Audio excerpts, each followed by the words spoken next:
Hi friends, welcome to tasty dish. ഞാൻ ഇന്നിവിടെ ഒരു അടിപൊളി വീഡിയോ ആയിട്ടാണ് വന്നത്. കാണാൻ തന്നെ നല്ല ഭംഗിയുള്ളൊരു ഐറ്റം തന്നെയാണ്. നല്ല ടേസ്റ്റുമാണ് കഴിക്കാൻ വേണ്ടിയിട്ട്. ശരിക്കും പറയുകയാണെങ്കിൽ കഴിച്ചു കഴിഞ്ഞാൽ ഇത് കഴിച്ചാലും മതി വരാത്തൊരു ടേസ്റ്റാണ്. അത്രയ്ക്ക് ടേസ്റ്റുള്ള ഒരു ഐറ്റം തന്നെയാണ്.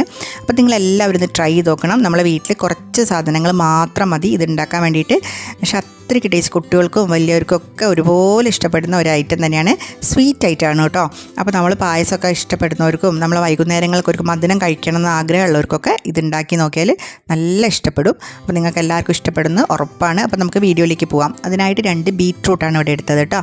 അപ്പോൾ ഈ ബീറ്റ്റൂട്ട് എല്ലാ വീട്ടിലും ഉണ്ടാവുമല്ലോ. പച്ചക്കറി മേടിക്കുമ്പോൾ നമുക്ക് അധികം നമുക്ക് കുട്ടികൾക്കൊക്കെ ഇഷ്ടമുള്ളതുകൊണ്ട് നമ്മൾ അധികം ഉപ്പേരിക്കൊക്കെ ബീറ്റ്റൂട്ട് മേടിക്കും.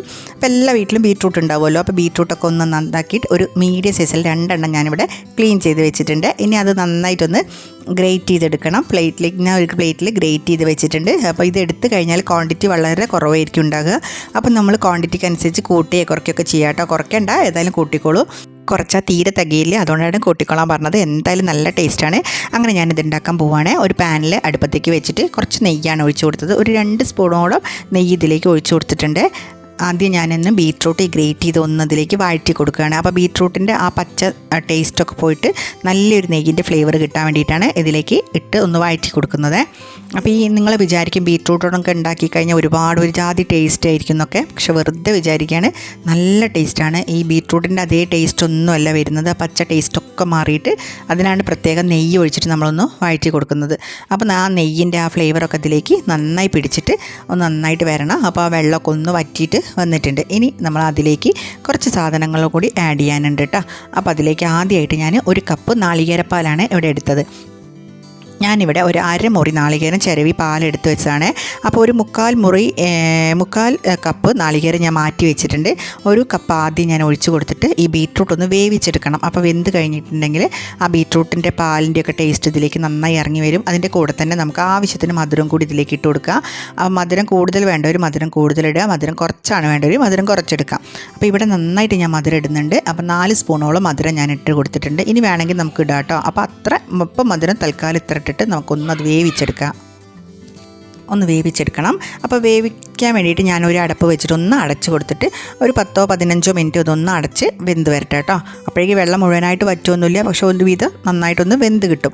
അപ്പോൾ അത് ഒരു 15 മിനിറ്റിന് ശേഷം നന്നായിട്ടൊന്ന് വെന്ത് കിട്ടിയിട്ടുണ്ട്. ഇനി നമുക്ക് ഇത് മൂടി വെക്കാതെ തന്നെ ഇത് ഇളക്കിയിട്ട് തന്നെ നമുക്കിതൊന്ന് കുറുക്കിയെടുക്കാം. അപ്പോൾ ആവശ്യത്തിന് നമുക്ക് പഞ്ചസാര വേണമെന്നുണ്ടെങ്കിൽ ഇപ്പോൾ ഇടാം കേട്ടോ. അപ്പോൾ ഞാനിപ്പോൾ പഞ്ചസാര ഇട്ടിട്ടേ ഇല്ല. പിന്നെ അതായത് ഒരു 1/2 കപ്പിൽ ഒരു 4 സ്പൂണോളം മധുരം ഞാൻ ഇവിടെ ഇട്ടു. പിന്നെ ഞാൻ ഇട്ടിട്ടില്ല. നിങ്ങൾക്ക് ഈ സമയത്ത് ആവശ്യത്തിന് മധുരം വേണമെങ്കിൽ മധുരം ഇടാം കേട്ടോ.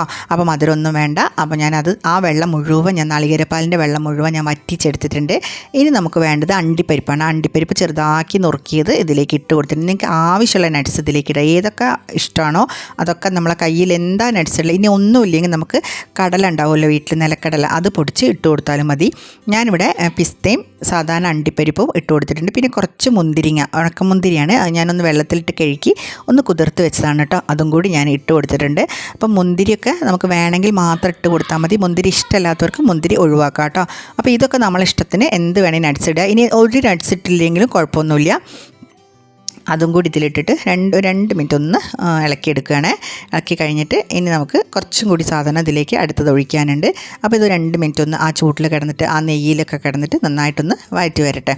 അത് കഴിഞ്ഞാൽ നമുക്ക് ഒരു 1/4 കപ്പ് ഞാൻ നാളികേരപ്പാൽ മാറ്റി വെച്ചിട്ടുണ്ട്. അതിലേക്ക് ഒരു 2 സ്പൂൺ കോൺഫ്ലവർ നന്നായിട്ടൊന്ന് കലക്കി ഒരു കട്ടയൊന്നുമില്ലാതെ നല്ല നൈസായിട്ട് കലക്കി കഴിഞ്ഞിട്ട് അതും കൂടി ഇതിലേക്ക് ഒഴിച്ച് കഴിഞ്ഞിട്ട് പിന്നെ അത് നന്നായിട്ടൊന്ന് ആ കോൺഫ്ലവർ ഇതിലേക്ക് പിടിച്ചിട്ട് നല്ല കുറുകി വരണം. അപ്പോൾ നമ്മൾക്ക് ഈ കോൺഫ്ലവർ ഇട്ട് കഴിഞ്ഞാൽ പിന്നെ തുടരെ ഇളക്കിക്കൊണ്ടേ ഇരിക്കണം. അപ്പോൾ ഒരു ഹൽവയൊക്കെ നമ്മൾ ഇളക്കുന്ന ഒരേ ഇതിൽ തന്നെ നമ്മൾ ഇളക്കിക്കൊണ്ടേ ഇരിക്കണം. അപ്പോൾ നമുക്ക് പെട്ടെന്ന് കുറുകി വരുന്നതായിട്ട് കാണാം കേട്ടോ. കോൺഫ്ലവർ ഒഴിച്ചുകൊണ്ട് പിന്നെ പാനിൽ നിന്ന് വിട്ട് കിട്ടുന്നവരെ നമ്മൾ നന്നായിട്ട് ഒഴിച്ചു കൊടുക്കുക. ഇളക്കി കൊടുക്കുക. നന്നായിട്ട് ഇളക്കണം. അപ്പോൾ നമ്മൾ കൈവിടാതെ തന്നെ ഇളക്കി കൊടുക്കണം. അപ്പോൾ നമുക്ക് കാണാം അങ്ങനെ കട്ടിയായി വരുന്നത് കാണാം. അപ്പോൾ ലാസ്റ്റായിട്ട് ഞാൻ കുറച്ച് ഏകദേശം റെഡി ആയിട്ടുണ്ട്. അപ്പോൾ ഞാനിതിപ്പോൾ സ്കിപ്പ് ചെയ്തിട്ടാട്ടോ വീഡിയോ ഇട്ടത്. അപ്പം കുറച്ച് കൂടുതലായിട്ട് നമ്മൾ ഇളക്കി കൊടുത്താലേ ഇതിങ്ങനെ ഇളകി വരുള്ളൂ. പിന്നെ അതിന് കഴിഞ്ഞ് കഴിഞ്ഞാൽ നമുക്കൊരു അര സ്പൂണ് ഏലക്കാപ്പൊടി ഇട്ട് കൊടുക്കണം. നല്ലൊരു ഫ്ലേവറിന് വേണ്ടി ഒരു അര സ്പൂണ് ഏലക്കാപ്പൊടിയും കൂടി ഇട്ട് കൊടുക്കണം. അതിൻ്റെ കൂട്ടത്തിൽ തന്നെ നമ്മൾ ഒരു കാര്യം കൂടി സ്കിപ്പായി പോയാൽ ഒരു നുള്ള് ഉപ്പും കൂടി ഇതിലേക്ക് ഇട്ട് കൊടുക്കണം. മധുരം ബാലൻസ് ചെയ്യാൻ മാത്രം ഒരു നുള്ള് ഉപ്പ് മാത്രം ഇട്ട് കൊടുത്താൽ മതി. പിന്നെ ഏകദേശം ഞാൻ കുറച്ച് ലാസ്റ്റ് ആയപ്പോഴേക്കും ഒരു സ്പൂൺ നെയ്യും കൂടി ഒഴിച്ചു കൊടുത്തിട്ടുണ്ട്. ടോട്ടൽ ഇതിൽ 3 സ്പൂൺ നെയ്യേ ഞാൻ ഒഴിച്ചു കൊടുത്തിട്ടുള്ളൂ. നെയ്യ് കൂടുതൽ ആവശ്യമുള്ളവർക്ക് നെയ്യ് ഒഴിച്ചു കൊടുക്കാം. പക്ഷേ നെയ്യിൻ്റെ ആവശ്യം വരില്ല, കാരണം നാളികേരപ്പാലാണല്ലോ നമ്മൾ ഇതിലേക്ക് ഒഴിച്ചു കൊടുത്തത്. അപ്പോൾ നാളികേരപ്പാൽ ഇതുപോലെ ചൂടായി വരുമ്പോൾ നാളികേരപ്പാലിൻ്റെ ആ എണ്ണയും കൂടി ഇതിലേക്ക് മുകളിലേക്ക് ഈ ഹൽവ പോലത്തെ ഇതിലേക്ക് പൊന്തി വരും. നിങ്ങൾക്ക് കാണാം, ഞാൻ ഒരു സ്പൂൺ നെയ്യ് തന്നെ ഒഴിച്ചു കൊടുക്കും. അത് എക്സസ് ആയിട്ട് ഇങ്ങനെ പുറത്തേക്ക് വരികയാണ്. അപ്പോൾ അതിൽ ആവശ്യത്തിന് നല്ലോണം നെയ്യ് എണ്ണ വരുന്നുണ്ട് കേട്ടോ. അപ്പോൾ അതുപോലെ നന്നായി ഒന്ന് ആ നെയ്യും കൂടി ഇതിലേക്ക് കൂടി വരത്തക്ക വിധത്തിൽ നന്നായിട്ടൊന്ന് ഇളക്കുക. ഇതുപോലെ ഇളക്കി കഴിഞ്ഞാൽ ഇതിലിങ്ങനെ ഒട്ടിപ്പിടിക്കില്ല. ഇതുപോലെ ഈ ടെക്സ്ചറിലായിട്ടുണ്ടെങ്കിൽ നമുക്ക് ഏകദേശം റെഡി ആയിട്ടുണ്ടെന്ന് മനസ്സിലാക്കാം. ഇനി അവസാനമായിട്ട് ഞാൻ കുറച്ച് വെളുത്തെള്ള്, എൻ്റെ കയ്യിൽ വെളുത്തെള്ള് ഉള്ളതുകൊണ്ടാണ് ഞാൻ ഇട്ട് കൊടുത്തത്. ഇനി ഇല്ലെങ്കിൽ നിങ്ങളെ കറുത്തെള്ളാണെങ്കിൽ കറുത്തെള്ള് ഇട്ട് കൊടുത്താലും മതി. അപ്പോൾ ഈ വെളുത്തെള്ള് ഇട്ട് കഴിഞ്ഞാൽ ഈ ഒരു റെഡ് കളർ, റെഡല്ല നല്ലൊരു ഡാർക്ക് റെഡ് കളറിലേക്ക് ഈ വെളുത്തെള്ള് ഇടുമ്പോൾ നല്ലൊരു ഭംഗിയാണ് ഇത് കാണാൻ. അപ്പം ഉണ്ടെങ്കിൽ മാത്രം ഇട്ട് കൊടുത്താൽ മതി, ഇല്ലെങ്കിൽ നിങ്ങൾക്ക് ഒഴിവാക്കാം കേട്ടോ. അപ്പോൾ എള്ള് ചെറുതായിട്ടൊന്ന് കടിക്കുമ്പോൾ ഈ എള്ളിൻ്റെ ഒരു ടേസ്റ്റും കൂടി ഇതിലേക്ക് വരും. അപ്പോൾ ഏകദേശം റെഡി ആയിട്ട് കേട്ടോ. വെളുത്ത എള്ളും കൂടി ഞാൻ ഇട്ട് കൊടുത്ത് നന്നായിട്ടൊന്ന് ഇളക്കി. ഇപ്പോൾ നന്നായി കട്ടിയായിട്ട് വരുന്നുണ്ട്. ഒരുപാട് കട്ടിയാക്കിയിട്ട് ഞാനിവിടെ എടുക്കുന്നില്ല, ഹൽവ ടൈപ്പിൽ ഞാൻ എടുക്കുന്നില്ല. ഞങ്ങളെല്ലാവരും ഉണ്ടാക്കി നോക്കിയിട്ടുണ്ടാവും നമ്മളെ ക്യാരറ്റ് ഹൽവ. അപ്പോൾ ക്യാരറ്റ് ഹൽവയൊക്കെ ഏകദേശം ഇതേ ഒരു ടെക്സ്ചറിലാണ് നമുക്ക് എടുക്കുക. അതുപോലെ നിങ്ങൾ എടുത്താൽ മതി. ഇപ്പോൾ ക്യാരറ്റ് ഹൽവേനേക്കാളും ടേസ്റ്റാണ് എനിക്ക് തോന്നുന്നു ബീട്രൂട്ട് ഹൽവ. അത്രയും ടേസ്റ്റാണ്. അപ്പം ഞാനൊരു കപ്പിൽ ഇങ്ങനെ നമ്മൾ കോരി കഴിക്കാവുന്ന ഒരു പാകത്തിനാണ് എടുത്തത് കേട്ടോ. അപ്പോൾ ഇതുപോലെ നിങ്ങൾക്ക് ഏത് ഇതിൽ വേണമെങ്കിലും നിങ്ങൾക്ക് എടുക്കാം. നിങ്ങൾ കുറച്ചും കൂടി കട്ടി വേണമെങ്കിൽ കുറച്ചും കൂടി ടൈം ഇത് വെച്ചിരുന്നാൽ മതി. അപ്പോൾ ഏകദേശം റെഡി ആയിട്ടുണ്ട്. ഇനി നമുക്കൊന്ന് ഇതൊന്ന് ഗ്യാസ് ഓഫ് ചെയ്യുക. ഫ്ലെയിം ഒന്ന് കുറച്ച് ഒന്നും കൂടി കുറുകി വന്നു കഴിഞ്ഞാൽ ഏകദേശം നമുക്കൊരു പാത്രത്തിലേക്ക് ഒഴിച്ച് വെക്കുന്ന ഒരു ഇതിലായി കഴിഞ്ഞാൽ കുറച്ചും കൂടി വെള്ളം, ഒരു നെയ്യ് ഒഴിവാകാൻ വേണ്ടിയിട്ടാണ് ഞാൻ കുറച്ചും കൂടി നേരം ഇതിലേക്ക് വെച്ചത്. ആ നെയ്യ് മുഴുവൻ ഇതിലേക്ക് ഒന്ന് രൂപത്തിൽ വരാൻ വേണ്ടിയിട്ടാണ്. അപ്പോൾ ഏകദേശം ആയിട്ടുണ്ട്. ഇനി ഞാനൊന്ന് ഗ്യാസ് ഓഫ് ചെയ്ത് ഞാനൊരു പാത്രത്തിലേക്ക് ഒഴിച്ചു കൊടുക്കാൻ പോവുകയാണ്. ആ പാത്രം നമ്മളൊന്ന് നെയ്യ് സ്പ്രെഡ് ചെയ്തിട്ട് കുറച്ച് വെളുത്തുള്ളി, അതൊരു ഭംഗിക്ക് വേണ്ടിയിട്ടാണ് വെളുത്തുള്ളി ഇതുപോലെ ഇട്ട് കൊടുത്തു കഴിഞ്ഞാൽ എല്ലാ ഭാഗത്തും ഒന്ന് സ്പ്രെഡ് ചെയ്ത് കൊടുക്കുക. എന്നിട്ട് നമ്മൾ ഈ ഹൽവ ഇതിലേക്ക് ഒഴിച്ചു കൊടുക്കുക. അപ്പോൾ കുറച്ച് നേരം കഴിയുമ്പോൾ ഹൽവ നന്നായിട്ടൊന്ന് കട്ടായി വരും. അപ്പോൾ ഇത് കട്ടിയായിട്ടൊന്നും വരേണ്ട ആവശ്യമില്ല. നമുക്കിത് കോരി കഴിക്കാവുന്ന ആ ഒരു ടെക്സ്ചറാണ് നല്ല ടേസ്റ്റ് കേട്ടോ. അപ്പോൾ നമ്മൾ വിരുന്നാരൊക്കെ വരുമ്പോൾ പായസത്തിൻ്റെ മാതിരി ഇത് കൊടുത്തു നോക്കുക, നല്ല ടേസ്റ്റാണ്. അത്രയ്ക്ക് ടേസ്റ്റാണിത്. അപ്പോൾ നിങ്ങളെല്ലാവരും ഇത് ഉണ്ടാക്കി നോക്കുക കേട്ടോ. നമ്മൾ മക്കൾക്കൊക്കെ ഇത് ഇഷ്ടപ്പെടുന്ന ഒരു ഐറ്റം തന്നെയാണ്. അപ്പോൾ ഇതുപോലെ ഞാൻ വെച്ചിട്ടുണ്ട്. കുറച്ച് നേരം ഞാൻ അത്ര നേരമൊന്നും വെച്ചിട്ടില്ല. ഞാനൊരു 10 മിനിറ്റ് വയ്ക്കുമ്പോൾ ഈ ചൂട് മുഴുവനായിട്ടൊന്നും പോയിട്ടില്ല. പിന്നെ കുറച്ച് മുകളിൽ വെളുത്തുള്ളൊക്കെ ഇട്ട് ചൂട് മുഴുവൻ പോകുന്നതിന് മുന്നേ തന്നെ ഞാനൊരു പ്ലേറ്റിലേക്ക് കമഴ്ത്തി ഇടാൻ പോവുകയാണ്. അപ്പോൾ അത് വേഗം തന്നെ അതിൽ നെയ്യൊക്കെ സ്പ്രെഡ് ചെയ്തു. പിന്നെ ഇതിൽ ഒരുപാട് നെയ്യ് ഇങ്ങനെ പുറത്തേക്ക് വന്നിട്ടുണ്ട്, അതുകൊണ്ട് അത് ഒട്ടിപ്പിടിക്കൊന്നുമില്ല. പെട്ടെന്ന് തന്നെ ഈ പാത്രത്തിൽ നിന്ന് വിട്ട് വരുന്നതായി കാണാം. എന്നിട്ട് നമുക്ക് കട്ട് ചെയ്തിട്ട് കഴിക്കാം കേട്ടോ. അപ്പോൾ ഇത് കട്ട് ചെയ്യാന്ന് പറഞ്ഞിട്ടുണ്ടെങ്കിൽ നമ്മൾ ഹൽവ രൂപത്തിലല്ലാന്ന് ഞാൻ ആദ്യമേ പറഞ്ഞിട്ടുണ്ട്. അപ്പോൾ ഹൽവ രൂപത്തിൽ വേണമെങ്കിൽ കുറച്ചും കൂടി നേരം വെച്ചിട്ട് ഇതുപോലെ ആക്കിയാൽ നിങ്ങൾ ഹൽവ രൂപത്തിൽ തന്നെ കട്ട് ചെയ്ത് നൈസായിട്ട് എടുക്കാം. ഇത് ഞാൻ ഹൽവ രൂപത്തിൽ തന്നെയല്ല കട്ട് ചെയ്തത്. അപ്പം നമുക്ക് ചെറുതായിട്ട് ഞാനൊന്ന് കട്ട് ചെയ്തിട്ട് ഒരു ബൗളിലേക്ക് കോരിയിട്ട് കാണിച്ചു തരാം കേട്ടോ.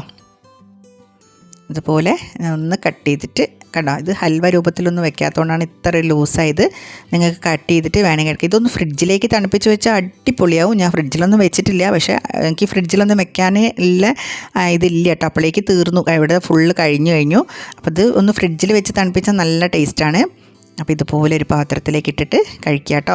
നല്ല ടേസ്റ്റാണ്. നിങ്ങളെല്ലാവരും ഉണ്ടാക്കി നോക്കണം. അപ്പോൾ എൻ്റെ ചാനൽ ആദ്യമായിട്ടാണ് കാണുന്നതെങ്കിൽ ഒന്ന് സബ്സ്ക്രൈബ് ചെയ്ത് ഒന്ന് ലൈക്ക് ചെയ്യണേ. പിന്നെ അടുത്തുള്ള ഓൾ എന്ന ബട്ടണും കൂടി പ്രസ് ചെയ്ത് കഴിഞ്ഞാൽ നമ്മളിടുന്ന ഓരോ വീഡിയോസും കറക്റ്റ് ടൈമിൽ നോട്ടിഫിക്കേഷനായിട്ട് കിട്ടും.